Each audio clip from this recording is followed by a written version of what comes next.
Researchers at Portland State University say they've spent the last 2 years taking a hard look at the effectiveness of tiny home villages in helping homeless people get on their feet. And today they released their report, calling it one of the first of its kind in the nation. Fox 12's KANDRA breaks down the findings.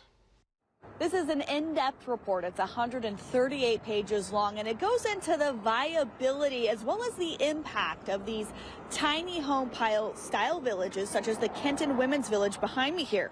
And researchers say the study also serves as a best practice and how-to guide to help set up villages for success.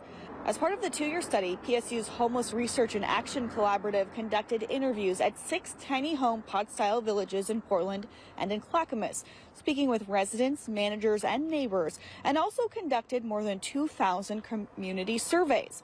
According to PSU, some of the findings include that the more input or say that residents have about their life in the village, the happier they are living there. The study found that nearly 90% of villagers surveyed were satisfied with their living pod, and nearly 70% were also satisfied with the village that they lived at.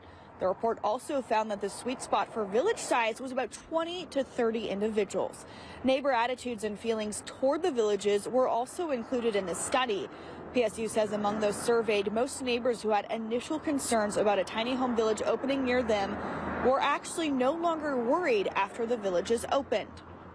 They were actually opposed to villages. For instance, in Hazelnut Grove and Kenton Women's Village, they've come so far to the other side that they have gone to other neighborhoods to advocate for the creation of villages. Today, we also spoke to several neighbors who live very close to the Kenton Women's Village in North Portland.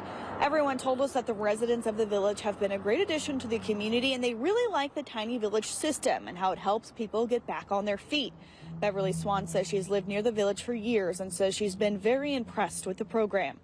People to say that they don't want this in my neighborhood. Well, how do you feel walking by countless homeless people and say, not in my neighborhood?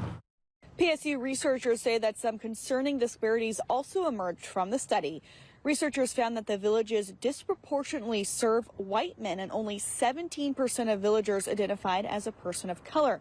Now, that is despite the findings that 40% of the houseless community is BIPOC.